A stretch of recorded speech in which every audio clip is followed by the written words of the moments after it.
یہی وجہ تھی کہ حضرت آدم علیہ السلام کی اولاد پوری زمین پر پھیلی اور زمین کے رنگ کے مطابق ظاہر ہوئی۔ کچھ سرخ رنگ کے، کچھ سفید، کچھ کالے اور کچھ درمیانی رنگت کے تھے۔ پھر اس مٹی کو پانی سے بھگویا گیا تو یہ طین بن گئی۔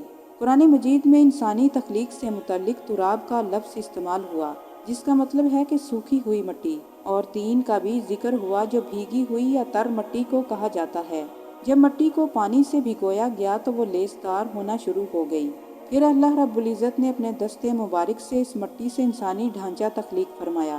اللہ رب العزت نے انسانی تخلیق فرشتوں کے سپرد نہیں فرمائی، بلکہ انسان کو ایک مورتی کی شکل میں ڈھانچہ بنا کر ایک خاص وقت تک اسے چھوڑے رکھا، یہاں تک کہ وہ بھیگی ہوئی مٹی سوکھ گئی۔ پھر اس کا رنگ کالا ہو گیا اور اس میں بدبو آنے لگی۔ پھر وہ سوکھی ہوئی مٹی کھنکھناتی مٹی بن گئی اور پھر آخر میں آگ پر پکی ہوئی مٹی کی شکل اختیار کر گئی، جسے قرآن مجید میں فخار کہا گیا۔ اس مٹی سے متعلق قرآن مجید میں اور بھی الفاظ ملتے ہیں۔ معیون یعنی کالی مٹی، مسنون یعنی بدبودار مٹی، سلسال یعنی کھنکھناتی ہوئی مٹی۔ حضرت آدم علیہ السلام کی تخلیق اللہ پاک کا ایک کرشمہ ہے۔ انسانوں کو بہترین شکل عطا کی گئی۔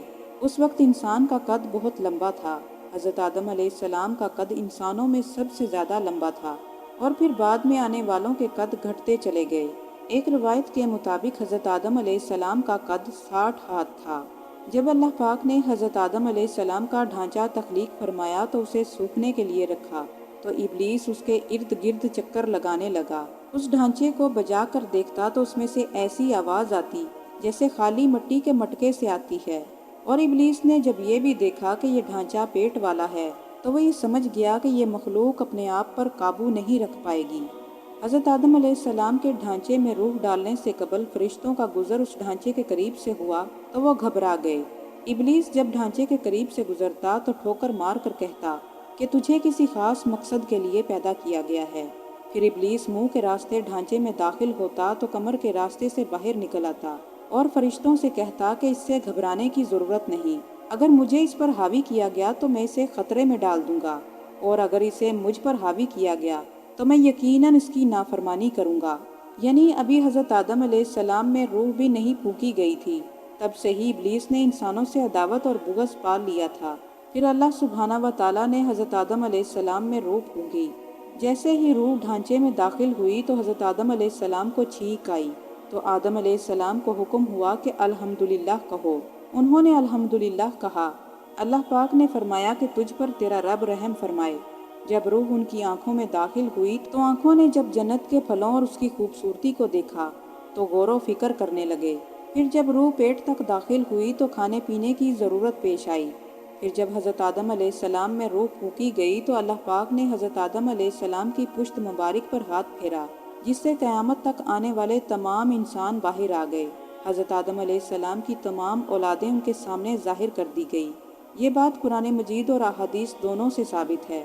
پھر اللہ پاک نے اولاد آدم سے اقرار لیا، کیا میں تمہارا رب نہیں؟ تمام انسانوں نے جواب دیا کہ بالکل ہم اس بات کا اقرار کرتے ہیں، تو ہی ہمارا رب ہے۔ اللہ پاک نے حضرت آدم علیہ السلام میں روح پھونکنے کے بعد فرشتوں اور جنات کو حکم دیا کہ آدم علیہ السلام کو سجدہ کریں۔ ابلیس کے علاوہ باقی تمام نے حضرت آدم علیہ السلام کو سجدہ کیا۔ اللہ پاک نے ابلیس سے پوچھا کہ تجھے کس چیز نے سجدہ کرنے سے روک دیا؟ تو اس نے جواب دیا کہ تو نے مجھے آگ سے پیدا کیا اور اسے مٹی سے پیدا کیا گیا، جبکہ میں اس سے بہتر ہوں۔ اللہ پاک نے اس کے تکبر اور غرور پر اسے سزا دیتے ہوئے فرمایا، جا تو اس جنت سے نکل جا، تجھے کوئی حق نہیں کہ تو جنت میں رہ کر تکبر کرے۔ جواب میں ابلیس نے کہا کہ مجھے قیامت تک مہلت دے، مطلب یہ تھا کہ مجھے اتنی لمبی عمر دے کہ میں قیامت تک زندہ رہوں۔ اللہ پاک نے فرمایا کہ تجھے ایک خاص مقررہ وقت تک مہلت دی جاتی ہے۔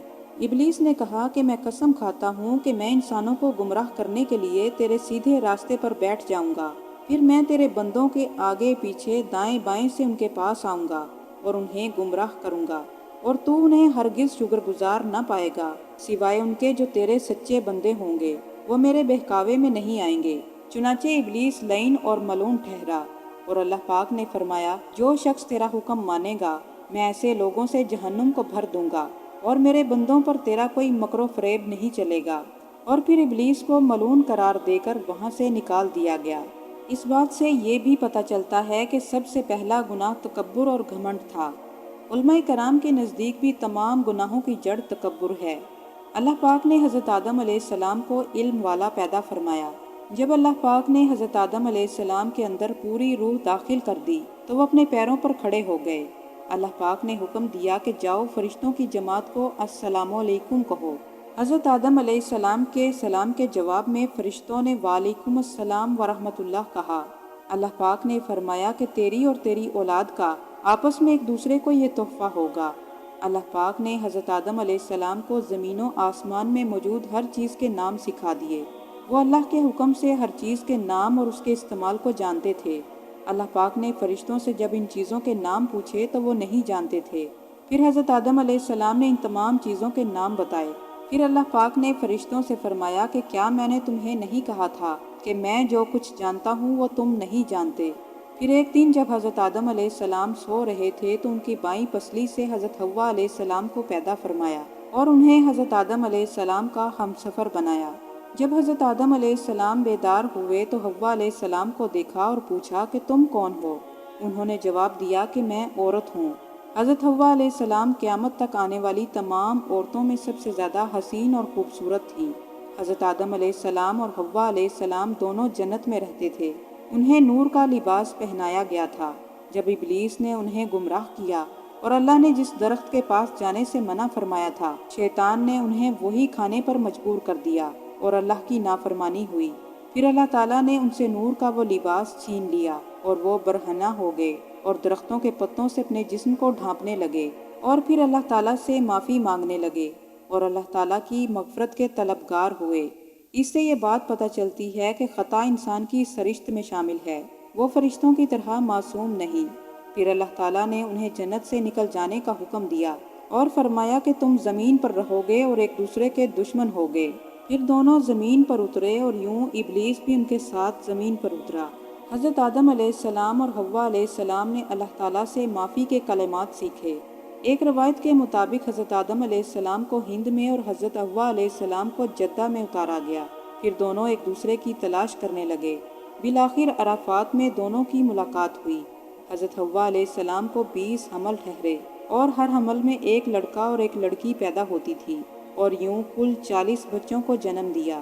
سب سے پہلا جوڑا قابیل اور ان کی بہن کمین کا تھا اور یوں زمین پر نسل انسانی کی ابتدا ہوئی۔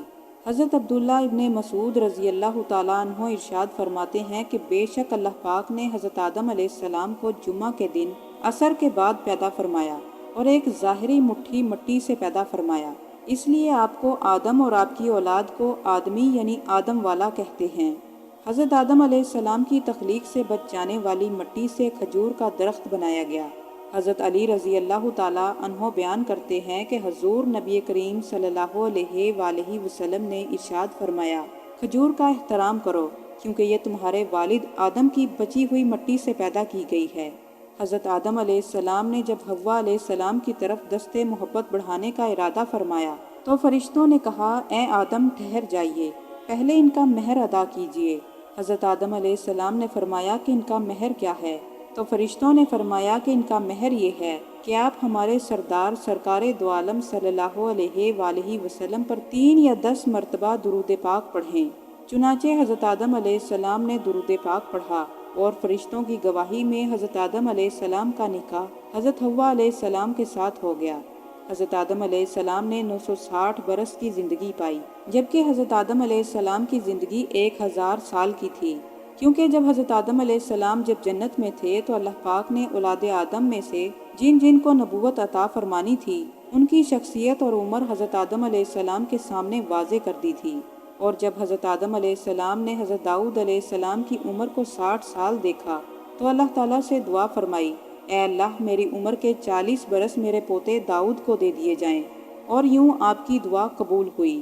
اللہ پاک نے حضرت آدم علیہ السلام کو 2 بیٹے عطا فرمائے، حابیل اور قابیل، لیکن شیطان کے وسوسوں کی وجہ سے قابیل نے حابیل کا قتل کیا اور حضرت آدم علیہ السلام اس بات سے بہت رنجیدہ ہوئے اور اندر سے ٹوٹ چکے تھے اور بار بار اللہ سے دعا مانگتے۔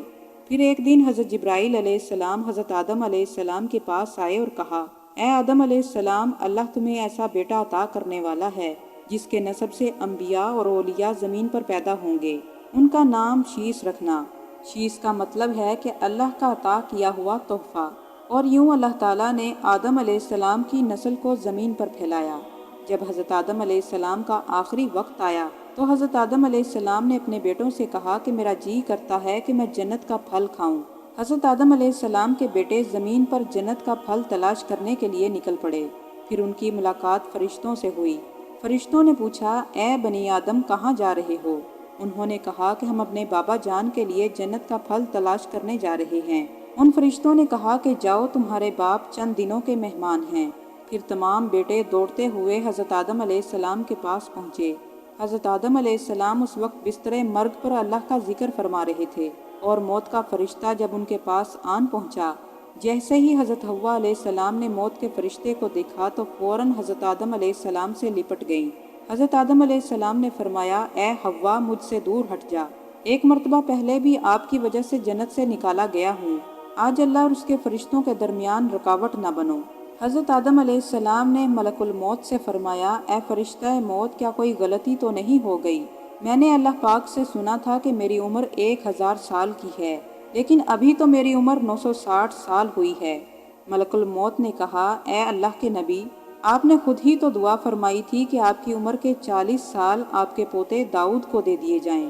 پھر حضرت آدم علیہ السلام کی روح قبض کی گئی، آپ کو فرشتوں نے غسل دیا اور جنت کی خوشبو آپ کے جسم کو لگائی گئی، اور پھر فرشتوں نے ہی حضرت آدم علیہ السلام کی نماز جنازہ حضرت جبرائیل علیہ السلام کی امامت میں ادا فرمائی، اور حضرت آدم علیہ السلام کی تدفین کر دی گئی۔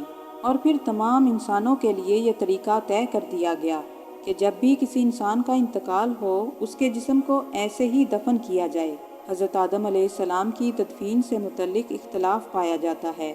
بعض کے نزدیک آپ کی تدفین سری لنکا میں ہوئی، بعض کے نزدیک جبل ابیکیس، اور بعض کے نزدیک عراق ہے۔ آخر میں اللہ پاک سے دعا ہے کہ وہ ہمیں صراط مستقیم پر چلنے اور عمل صالح کی توفیق عطا فرمائے، آمین۔ ناظرین، اگر آپ کو یہ ویڈیو پسند آئی ہو تو لائک کیجئے، شیئر کیجئے، اور مزید اس طرح کی ویڈیوز کو دیکھنے کے لیے ہمارے چینل کو ضرور سبسکرائب کر لیں۔ شکریہ۔